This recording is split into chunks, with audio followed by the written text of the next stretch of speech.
नमस्कार दोस्तों। तो ये है हमारा सेकंड एपिसोड हमारी नई सीरीज़ का, जिसका नाम है तेरा बाप आया। ये नाम सुन के काफ़ी लोगों को प्रॉब्लम हो सकती है, बट होने दीजिए। आज का टॉपिक है हिंदी मीडिया के एंकर। भारत में कई बिजनेस चैनल्स हैं, जैसे कि CNBC आवाज़, जैसे कि ET नाउ, जैसे कि आपका टाइम्स नेटवर्क, और ऐसे कई सारे बिजनेस चैनल्स हैं। और हर बिजनेस चैनल के कुछ स्टैंडर्ड एंकर होते हैं। तो एंकर कौन होता है? एंकर वो होता है जो शो को लीड करता है। मैं रिपीट कर रहा हूँ, ये नहीं कह रहा कि सारे एंकर करप्ट होते हैं। वो शो को लीड करता है। जब हम किसी बिजनेस चैनल को देखते हैं या वॉच करते हैं या उसको फॉलो करते हैं, तो हमें सबसे पहले उस बिजनेस चैनल के एंकर की बैकग्राउंड चेक करनी चाहिए। तो मान लेते हैं कोई भी एक एंकर है जो किसी भी बिजनेस चैनल पे आता है, तो आप उस एंकर के बैकग्राउंड चेक करें। एग्जाम्पल, उसकी क्या क्वालिफिकेशन है,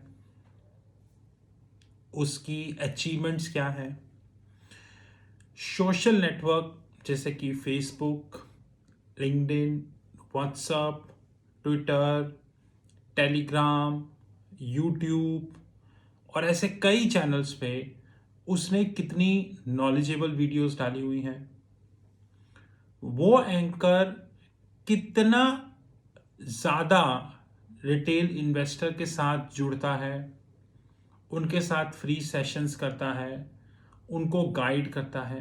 तो उस एंकर की पूरा बैकग्राउंड चेक करें। इस पूरी बैकग्राउंड वेरिफिकेशन में मैक्सिमम 5 से 6 दिन लगते हैं। लेकिन इंडिया के रिटेल इन्वेस्टर इतने समझदार हैं कि उनके पास 5 या 6 दिन भी नहीं है। सबसे ज़रूरी चीज़, हम कभी भी बिजनेस चैनल को देखें, फिर चाहे वो इंडिया का बिजनेस चैनल हो या इंडिया के बाहर का बिजनेस चैनल हो, जैसे कि Bloomberg TV, CNN, New York Times, Fox Business, ऐसे कई बिजनेस चैनल्स हैं, BBC एंड ऑल। आप अपने एंकर का बैकग्राउंड चेक करें, क्योंकि जब आप उसका बैकग्राउंड चेक करते हैं तो आपको ये पता चलता है कि एग्जैक्टली ये एंकर कितने पानी में है।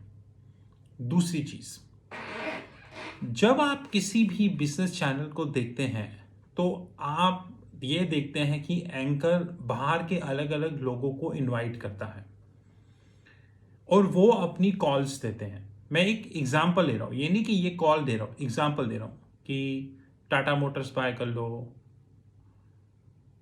ACC सीमेंट बाय कर लो, L&T बाय कर लो, एम्फेसिस को सेल कर लो, कुछ भी इस तरीके की कॉल्स आती हैं।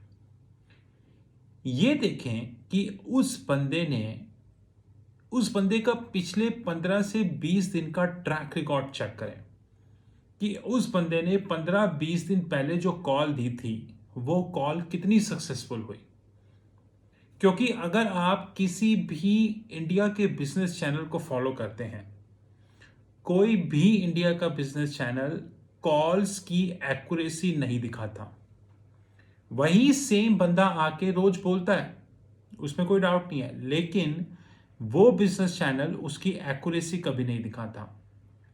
मैं एक एग्जांपल ले रहा हूं आपके सामने। एग्जांपल, एम्फेसिस सेल कर दो, टारगेट 2800, करंट प्राइस 3000, SL 3100। चलो, इंडिया के कई इन्वेस्टर इसको देख के एम्फेसिस को सेल कर देंगे, राइट।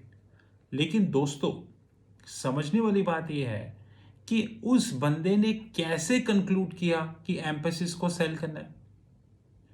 जो SL वो दे रहा है 3100 का, वो कैसे निकला?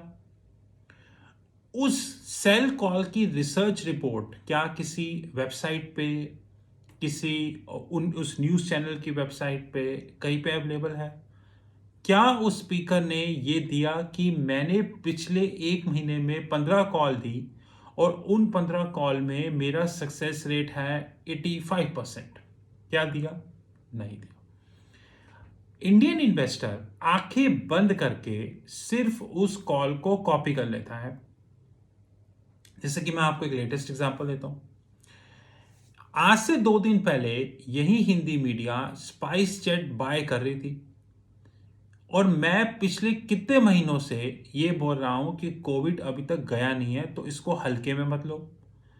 अब आज ये क्वेश्चन आ गया कि साउथ अफ्रीका में एक नया वेरिएंट आया, वर्ल्ड हेल्थ ऑर्गेनाइजेशन ने इस पे वार्निंग दी और पता चल रहा है कि हांगकांग में भी ये वेरिएंट आ चुका है। जैसे जैसे समय निकलेगा वैसे वैसे सैटरडे संडे में और इंफॉर्मेशन पब्लिक डोमेन में आएगी, हम आपको अपडेट करेंगे। अब समझने वाली बात यह है कि जब डेल्टा वेरिएंट या उसका कोई म्यूटेंट मार्केट में आएगा तो उसका सबसे पहला इंपैक्ट कहां पड़ेगा? Common sense. उसका पहला इंपैक्ट एविएशन, हॉस्पिटैलिटी और रियल एस्टेट पे पड़ेगा। ये तो कॉमन सेंस है। अब इसमें इंडिया तो कोई एक्सेप्शन है ही नहीं।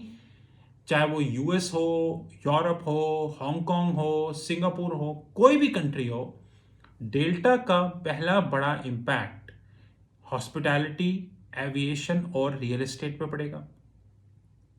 अब जिस बंदे ने कॉल दी, क्या उस बंदे को ये नहीं पता था कि कोविड-19 अभी तक गया नहीं है? उसने कॉल दे दी और मैं जानता हूं कि उसकी कॉल पे इंडिया के रिटेल इन्वेस्टर्स ने स्पाइस जेट बाय भी कर लिया होगा, जबकि इंडिया के रिटेल इन्वेस्टर्स को यह नहीं पता कि स्पाइस जेट की जो बैलेंस शीट है वो वर्स्ट होती जा रही है, लॉसेस बढ़ते जा रहे हैं, डेट बढ़ता जा रहा है और अब बाहर से फंडिंग ली जा रही है। एयर इंडिया जो लिस्टेड नहीं है, विस्तारा जो लिस्टेड नहीं है और हमारी इंडिगो प्लस स्पाइस जेट, इन चारों की बैलेंस शीट चाहे ये लिस्टेड हो या ना हो, आपको इनकी फाइनेंशियल इंफॉर्मेशन गूगल पे मिल जाएगी और ये चारों ही आज स्ट्रेस में है। मैं आपको एक और एग्जांपल देता हूं। इंडिगो कुछ 2200 के आसपास था, हिंदी मीडिया ने कॉल दी और लोगों ने उसको बाय करना शुरू किया। आज ये वाली न्यूज़ आई, वर्ल्ड हेल्थ ऑर्गेनाइजेशन ने वार्निंग इशू करी। कल सैटरडे संडे है और भी फॉरम्स इस पे वार्निंग इशू करेंगी। एंड रिजल्ट क्या हुआ? इंडिगो आज कम होते होते 1850 के पास चला गया। एक इन्वेस्टर जिसने इंडिगो में एफएनओ में इन्वेस्ट किया है, फ्यूचर एंड ऑप्शंस में, वो तो इतने टाइम तक होल्ड नहीं कर सकता क्योंकि आपने 2250 पे बाय किया, आप पहुंच के 1850। एसएल की तो सारी लिमिट ही ब्रीच हो गई, आपको वो स्क्वायर करना पड़ेगा। 7.5 लाख करोड़, 7.5 लाख करोड़ सिर्फ आज नुकसान हुआ है। और अगर मैं नवंबर का पूरा हिसाब लगाऊं तो ये 9 से 10 लाख करोड़ से ऊपर है। सिर्फ 1 महीने में इंडियन इन्वेस्टर्स को 9 से 10 लाख करोड़ का नुकसान हुआ है, यानी कि इंडेक्सेस की मार्केट कैप उतनी कम हो गई। अब जिसने एफएनओ लिया होगा वो भी मरा, जिसने कैश में बाय किया होगा इंटेलिजेंटली वो बैठा हुआ है, जिसने इंडेक्स बाय किया होगा वो तो वैसे ही मरा। समझने वाली बात अब ये है कि जिस हिंदी मीडिया ने आज स्पाइस जेट कल और उससे पहले इंडिगो की कॉल दी थी, अब वो कहां है? वो कहीं नहीं।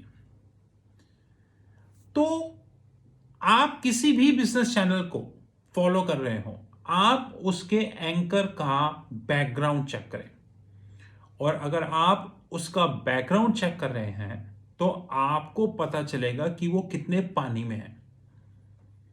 इनमें से मेजॉरिटी एंकर ऐसे हैं जिनका पोर्टफोलियो कितने करोड़ में है, कितने करोड़ में। एक आदमी जो एंकर का रोल प्ले करता है उसकी सैलरी तो लिमिटेड होती है, तो उसका पोर्टफोलियो इतने करोड़ में कैसे हो सकता है? ये तो समझने वाली बात है। लेकिन इंडियन इन्वेस्टर ये समझने को तैयार ही नहीं है। वो अंधभक्त की तरह इन एंकर्स को फॉलो कर रहा है और एंड रिजल्ट आपने देखा। आप में से कई इन्वेस्टर्स ने मेजॉरिटी लॉस लिया होगा रिसेंटली नवंबर में। जरा इस वीडियो को ध्यान से समझिएगा कि मैं आपसे क्या कहना चाहता हूं। हिंदी मीडिया से एसोसिएटेड कुछ लोग ये वीडियो देख के थोड़े डिस्टर्ब हो जाएंगे। ये था तेरा बाप आया एपिसोड नंबर 2। अभी बहुत सारे एपिसोड बाकी हैं। मेरा number 9899242978। Have a great time.